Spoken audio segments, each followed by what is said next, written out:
যদি তুমি চাও যে এই বোরিং বিরক্তিকর পৃথিবী তোমার কাছে সুন্দর মনে হোক, তাহলে নিজেকে পরিবর্তন করতেই হবে, পরিবর্তন হতেই হবে। নিজের মধ্যে এতটা চেঞ্জ আনতে হবে যাতে 2-1 বছর পরে মানুষের তোমার প্রতি ধারণাই বদলে যায়। মানুষ এটা ভাবতে বাধ্য হয় যে কিভাবে, কেমন করে সম্ভব। আর এমনটাই হবে যদি সত্যি তুমি নিজের উপরে কাজ করো, যদি সত্যি নিজেকে বোঝো, নিজেকে চেনো, নিজের পিছনে সময় ব্যয় করো।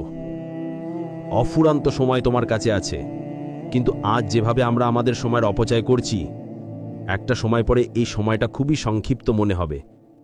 মেহনত করো, পরিশ্রম করো, বিশ্বাস করো এই পৃথিবীতে যারাই সফল হয়েছে, যাদেরকে তুমি সফল মনে করো, যে কোনো দিক থেকে, সেটা আর্থিক দিক থেকে হতে পারে বা অন্য কোনোভাবে, যেভাবেই তুমি দেখো না কেন, পৃথিবীর সবথেকে সফল ব্যক্তিগুলো মেহনত করে।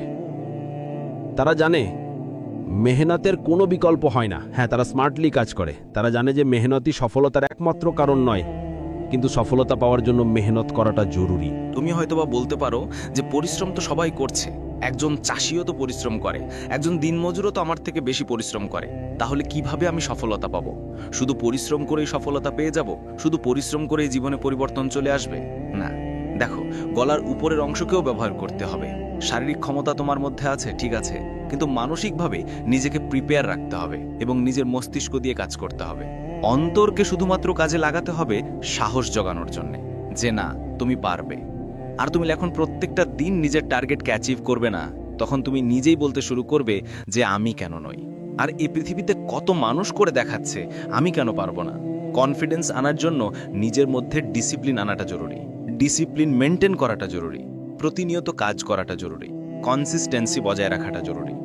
এমনটা নয় যে আজ মেহনত করলাম, কাল পুরো দিন ছুটিতে কাটাবো, আরামে কাটাবো। আরাম তোমার জন্য হারাম, এটা নিজের মন, নিজের মস্তিষ্কে গেঁথে নাও। যত সহজে এটা বুঝে যাবে, ততই তোমার জন্য ভালো। আরাম তোমার জন্য আপাতত হারাম। এই আরামের জীবনকে ত্যাগ করতে হবে, আহেসি চিন্তাভাবনা ছেড়ে দিতে হবে, পরিশ্রম করতে হবে, কিছু স্যাক্রিফাইস করতে হবে। তুমি হয়তোবা শুনেছ যে কিছু পাওয়ার জন্য কিছু হারাতে হয়। হ্যাঁ, এটাও বাস্তব যে কিছু পাওয়ার জন্য কিছু হারাতে হয়, এবং তার সাথে এটাও বাস্তব যে কিছু পাওয়ার জন্য কিছু করতে হয়। হাত গুটিয়ে বসে থাকার মতো অপশন তোমার কাছে আছে। সবকিছুকে ভাগ্যের দোষ দিয়ে হাত গুটিয়ে বসে থাকাটা অনেক সহজ, তুমি এটা জানো। আর আমরা এটাকেই বেছে নেই, সচরাচর আমরা এটাকেই বেছে নেই। আমাদের অলস মস্তিষ্ক আমাদেরকে এটাই বোঝায় যে তোমার ভাগ্য খারাপ, তোমার দ্বারা হবে না। তুমি তো আগেও চেষ্টা করেছো, হয়নি, হচ্ছে না, হবে না, হবে না, তোমার দ্বারা হবে না। কিন্তু আবারও তোমাকে বলছি যে নিজের মনের বিরুদ্ধে কাজ করতে হবে। যখন তোমার মস্তিষ্ক তোমাকে ভুল বোঝানোর চেষ্টা করবে, তখনই নিজের কাজের মধ্যে নিজেকে ব্যস্ত রাখতে হবে। তুমি নিশ্চয়ই তোমার জীবনে এটাকে রিয়েলাইজ করেছো যে ব্যস্ত মানুষের জীবনে দুশ্চিন্তা করার মতো সময় থাকে না। ব্যস্ত মানুষ জীবনে খুব কমই হতাশাগ্রস্ত হয়। ব্যস্ত মানুষের জীবনে আত্মহত্যার মতো নেগেটিভ বাজে চিন্তাগুলো খুব কম আসে। ব্যস্ত মানুষগুলো দিন শেষে অলস মানুষের তুলনায় অনেক বেশি হাঁপিতে থাকে। তাই তোমার কাছে অনুরোধ করব, নিজেকে ব্যস্ত রাখার চেষ্টা করো। ব্যস্ত এই পৃথিবীতে ব্যস্ত হয়ে যাও, সময়ের অপচয়কে এড়িয়ে চলো, সময়টাকে কাজে লাগাও। দেখো, তুমি যদি মনে করো যে পৃথিবীতে কেউ তোমার জায়গাটা করে দেবে, তুমি যদি মনে করো যে পৃথিবীতে কেউ তোমার হয়ে তোমার লড়াইটা লড়ে দেবে, তাহলে তোমাকে বলবো যে তুমি বোকার স্বর্গে বসবাস করছো। এই পৃথিবী এমন একটা ক্ষেত্র যেখানে কেউ কাউকে জায়গা করে দেয় না। তোমাকে কেউ তোমার জায়গাটা করে দেবে না, তোমাকে কেউ তোমার জায়গাটা করে দেবে না। তোমার লড়াইটা তোমাকেই লড়তে হবে। কেউ তোমার হয়ে তোমার লড়াইটা লড়বে না। কেন এটা বোঝার চেষ্টা করো না? তোমার নিজের জন্যে, নিজের পরিবারের জন্যে, নিজের আপন মানুষগুলোর জন্যে, নিজের ভালোবাসার মানুষগুলোর জন্যে, নিজের বাবা মায়ের জন্যে এতটা পরিবর্তন করতে হবে যেমনটা তোমার সম্পূর্ণ বংশের কেউ করেনি। আবার বলছি, তোমাকে শুধুমাত্র অতটাই পরিবর্তন হতে হবে যতটা পরিবর্তন হওয়ার পরে মানুষ এমনটা ভাবতে বাধ্য হয় যে এটা কি সত্যিই সেই ব্যক্তি যাকে কিছু বছর আগে আমি দেখেছিলাম, যাকে কিছু বছর আগে আমি একটু অবহেলার সহিত দেখতাম। আবারও বলছি, তোমার বর্তমান অবস্থান দেখে অনেকে মনে করে যে তুমি ভবিষ্যতে কিছুই করতে পারবে না। তোমার বর্তমান অবস্থান দেখে তোমাকে অনেকেই হেয় করে বলে যে এর দ্বারা কিছুই হবে না। হয়তো অনেকে ভাবে তাদের ভ্রান্ত ধারণা দূর করার সবথেকে সহজ উপায় হচ্ছে নিজের উপরে কাজ করা। আমরা মনে করি যে যারা আমাদেরকে পছন্দ করে না তাদেরকে কষ্ট দেওয়ার অন্য কোনো মাধ্যম আছে। তাদেরকে কষ্ট দেওয়ার একটাই মাধ্যম, নিজের উপরে কাজ করো। সত্যি কথা বলছি, এ পৃথিবীতে নিজের উপরে কাজ করে যতটা না তুমি স্যাটিসফাইড ফিল করবে, ততটা অন্যকে কষ্ট দেওয়ার অন্য কোনো মাধ্যম খুঁজে তা পাবে না। যারা তোমার উপরে হিংসা করে, যারা তোমাকে অবহেলার সহিত দেখে, যারা বলে যে তোমার দ্বারে কিছু হবে না, যারা তোমার উপরে বিশ্বাস রাখে না, যারা চায় না যে তুমি জীবনে অনেক দূর পর্যন্ত এগিয়ে যাও, তাদের চোখ খুলে দেওয়ার একটাই মাধ্যম, নিজের উপরে কাজ করো। তুমি বদলালে তোমার প্রতি পৃথিবীর মানুষের ধারণা বদলাবে। এমনটাই হয়ে থাকে, আমরা মনে করি মানুষ আমাদেরকে ভালোবাসবে, শ্রদ্ধা করবে, সম্মান করবে, কিন্তু বাস্তবে এমনটা হয় না। মানুষ মানুষের অবস্থানকে শ্রদ্ধা করে, মানুষ মানুষের অবস্থানকে গুরুত্ব দেয়, ভালোবাসে। এ পৃথিবীর নিয়মটাই এমন। আমাদের মানতে অসুবিধা হতে পারে, কিন্তু এই পৃথিবীটা এমনভাবেই চলে আসছে। তুমি দেখো না, একজন 30 বছরের ছেলে যে কিনা কোনো কোম্পানির ম্যানেজার, সেই কোম্পানির দারোয়ানের বয়স হয়তোবা 50 বছর, 55 বছর। সেই মানুষটা ওই 30 বছরের মানুষটাকে স্যার বলে স্যালুট করে, সম্মান করে। তার কারণ একটাই, যে ওই মানুষটাকে নয়, বরং ওই মানুষটার অবস্থানকে সম্মান করে। এই পৃথিবীর রীতিনীতি এটাই। এরপরেও যদি তুমি নিজের উপরে কাজ না করো, এরপরেও যদি তুমি নিজেকে পরিবর্তন করার কথা না ভাবো, তাহলে আমি বলবো যে এখনো তোমার মধ্যে ম্যাচুরিটি আসার বাকি আছে।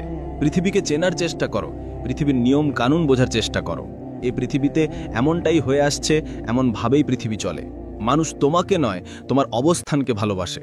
এটা শোনার পরেও যখন তুমি নিজের অবস্থানকে পাকাপুক্ত করার কথা ভাবো না, এটা শোনার পরেও যখন তুমি নিজের উপরে কাজ করার কথা ভাবো না, তার মানে এটা বুঝতে হবে যে তুমি বোকার স্বর্গে বসবাস করছো। তুমি তো চাও যে মানুষ তোমাকে ভালোবাসুক, শ্রদ্ধা করুক, সম্মান করুক। তুমি তো চাও, আমরা তো চাই, মানুষই চাই, আমরা প্রত্যেকেই চাই। যদি এমনটাই হয়ে থাকে, তাহলে নিজের উপরে কাজ করতে হবে। যদি এমনটাই হয়ে থাকে, তাহলে লাইফে অনেক কিছু পরিবর্তন করতে হবে। সময়ের অপচয় করা বন্ধ করতে হবে, সময়কে সম্পদ হিসেবে কাজে লাগাতে হবে। আর এই সম্পদকে কাজে লাগানোর মাধ্যমে নিজের একটি রেসপেক্টের জায়গা তৈরি করতে হবে। প্রতিনিয়ত নিজের উপরে কাজ করতে হবে। প্রয়োজনে কিছুটা সময় নিজের সাথে একাকী কাটাতে হবে। নিজেকে বুঝতে হবে, নিজের মধ্যে নিজেকে খুঁজতে হবে। দিন শেষে নিজের দৈনন্দিন টার্গেটকে পূরণ করতে হবে। প্রত্যেকটা দিন একটা নির্দিষ্ট লক্ষ্য সেট করো এবং প্রত্যেকটা দিন নিজের লক্ষ্যের উপরে অটুট থাকো। লক্ষ্য পূরণে নিজের সব কিছু লাগিয়ে দাও, স্বপ্ন পূরণে নিজের সব কিছু লাগিয়ে দাও। সময় আছে, পরিবর্তন হয়ে যাও। আগেও বলেছি, এখনো বলছি, বারবার বলবো, সময় আছে, পরিবর্তন হয়ে যাও। নিজেকে এতটা পরিবর্তন করে ফেলো যাতে পৃথিবী অবাক হয়ে যায়। আচ্ছা, তোমার কি মনে হয় তোমার পরিবর্তন তোমার স্বপ্নের জন্য কতটা প্রয়োজনীয়? তোমার পরিবর্তন তোমার পরিবারের অবস্থা পরিবর্তন করার জন্য কতটা প্রয়োজনীয়? নিজেকে প্রশ্ন করেই দেখো, নিজেকে প্রশ্ন করেই ফেলো। আমরা হয়তোবা বাহির থেকে মোটিভেশন খোঁজার চেষ্টা করি, কিন্তু আমাদের পারিবারিক অবস্থা, মানুষের আমাদের প্রতি ধারণা, আমাদেরকে অবহেলার দৃষ্টিতে দেখা, এগুলো কি প্রমাণ দেয় না যে নিজেকে পরিবর্তন করার প্রয়োজন আছে? তুমি কি নিজেকে পরিবর্তন করার রিস্ক নিতে পারবে? তুমি কি নিতে পারবে নিজের সময়কে কাজে লাগানোর রিস্ক? নিজের সময়টাকে কাজে লাগাও।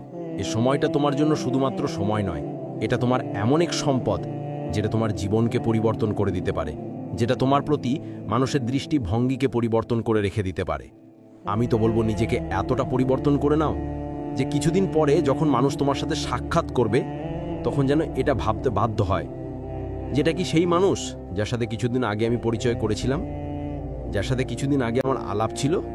নিজেকে এতটা পরিবর্তন করে ফেলো যেন মানুষেরা ভাবতে বাধ্য হয় যে কিছু বছর আগে পর্যন্ত এ কিছুই তো ছিল না, কিছু বছর আগে পর্যন্ত একে দেখে তো সবাই অবহেলা করত, আজ কেন মানুষ শ্রদ্ধা করছে?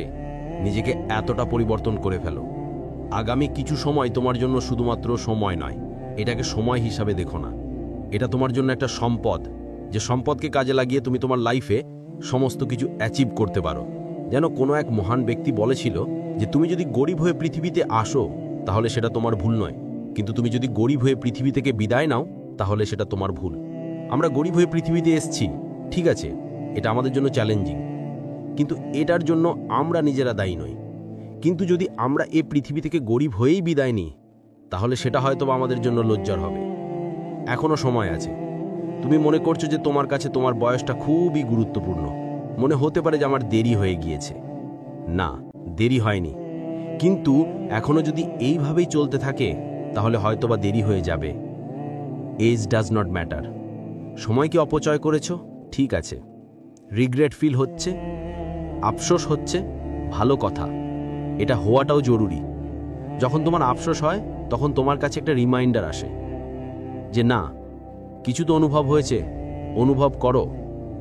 যখন তোমার জীবনে পরিবর্তন আসবে, যখন তুমি তোমার জীবনের স্বপ্নগুলোকে বাস্তবে রূপ দেবে, তখন তোমার জীবনটা কেমন হবে? যে পৃথিবী তোমার কাছে বোরিং লাগতো, সেই পৃথিবী তোমার কাছে ভালো লাগতে শুরু করবে। যে মানুষগুলো তোমাকে বলতো যে তোমার দ্বারা কিছু হবে না, তারা তোমার হয়েই হাততালি বাজাতে শুরু করবে। এমনটা হয়, এমনটাই হয়, আমার উপরে বিশ্বাস রাখতে পারো। আজকাল মানুষের কাছে অনেক অপশন আছে, আমাদের কাছে অনেক অপশন আছে সময়কে অপচয় করার। আমরা গেম খেলে সময় অপচয় করতে পারি, সোশ্যাল মিডিয়াতে স্ক্রলিং করে সময় অপচয় করতে পারি। শর্টস ফিডস তো এখন এমন হয়ে গিয়েছে যে একবার ঢুকলে 2-3 ঘন্টার মধ্যে সেখান থেকে বার হওয়াটাই কঠিন হয়ে দাঁড়িয়েছে। আসলে এগুলো অ্যালগরিদমের খেলা। তোমার ব্রেন যেভাবে কাজ করে এগুলোকে সেইভাবেই তৈরি করা হয়েছে। নিজের মনের বিরুদ্ধে কাজ করতে শুরু করো যদি সত্যি জীবনে কিছু অর্জন করতে চাও, যদি সত্যি দ্রুত কিছু অর্জন করতে চাও, যদি সত্যি চাও যে তোমার জীবনে পরিবর্তন আসুক, তোমার পরিবারের মুখে হাসি ফুটুক, তাহলে তোমাকে কখনো কখনো নিজের মনের বিরুদ্ধে যেতে হবে, কমফর্টেবল জোনের বাইরে বার হতে হবে। সবাই আরাম চায়, সবাই ঘুমাতে চায়, রিল্যাক্সে থাকতে চায়, সোশ্যাল মিডিয়াতে স্ক্রলিং করে কাটাতে চায়, গেম খেলতে চায়, আনন্দ ফুর্তি করে জীবন কাটাতে চায়। সবাই তো এমন জীবন চায়, কিন্তু এটাই কি জীবন? যদি আজ তুমি এটাকেই জীবন ভাবো তাহলে আগামীকাল তোমার জন্য বিপদ হতে চলেছে। দেখো, পরিষ্কার হিসাব, আজকের দিন যদি কঠিন হয় আগামীকাল সহজ হবে। আর যদি আজকের দিনটাকে সহজভাবে কাটাতে শুরু করো তাহলে আগামী দিনগুলো এতটা কঠিন হতে চলেছে যেটা তোমার কল্পনারও বাইরে। এখন তোমার শরীর তোমার সাথ দিচ্ছে, তোমার চিন্তাভাবনা হয়তোবা তোমার বিরুদ্ধে যাচ্ছে, কিন্তু একটা সময় পরে তোমার শরীর সাথ দেবে না। তখন তোমার মনে হবে যে কাশ যদি সময়টাকে কাজে লাগাতাম। জীবনের সবথেকে বাজে ফিলিংস হচ্ছে যে কাশ যদি নিজেকে পরিবর্তন করতে পারতাম, যদি নিজেকে পরিবর্তন করে ফেলতাম, যদি সময়টাকে কাজে লাগাতাম। এই যদি শব্দটা খুব একটা ভালো শব্দ নয়। আফসোস জিনিসটা খুব একটা ভালো জিনিস নয়। যাতে আগামীতে আফসোস না হয় তেমন কিছু করার চেষ্টা করো। আর আফসোস হবে যদি তুমি তোমার আজকের দিনগুলোকে অপচয় করো, অবহেলার সহিত অতিক্রম করো। লাইফের ডিসিপ্লিন আনাটা জরুরি। যখন তুমি তোমার ডিসিপ্লিন ভঙ্গ করো তখন নিজেকে সাজা দেওয়াটাও জরুরি। নিজের লাইফে একটা ডিসিপ্লিন তৈরি করো, নিজের একটা টার্গেট তৈরি করো। সকালে উঠে আগে ঠিক করো, অথবা রাতে ঘুমাতে যাওয়ার আগে ঠিক করো যে আগামীকাল আমি এই কাজগুলো করব, এবং দিন শেষ হওয়ার আগে সেই টার্গেটকে পূরণ করো। দেখবে ভিতর থেকে একটা শান্তি অনুভব করবে, মনে একটা সাহস জাগবে, যে কনফিডেন্স তোমার জীবন থেকে হারিয়ে যাচ্ছে, মনে হচ্ছে যে আমার দ্বারা কিছু হবে না। তোমার মনে এই কনফিডেন্স আসতে শুরু করবে যে আমি তো পারবো। আরে আমিই তো পারবো, আমি করে দেখাবো, কেন পারবো না? দেখো, আজকে টার্গেটটা তো পূরণ হয়েই গিয়েছে। ঠিক এমনভাবেই নিজের লাইফের বড় টার্গেটটাকে ছোট ছোট অংশে ভাগ করে নাও। প্রত্যেক দিন তোমাকে লড়াই করতে হবে যদি তুমি চাও যে তোমার প্রতি মানুষের দৃষ্টিভঙ্গি বদলাক।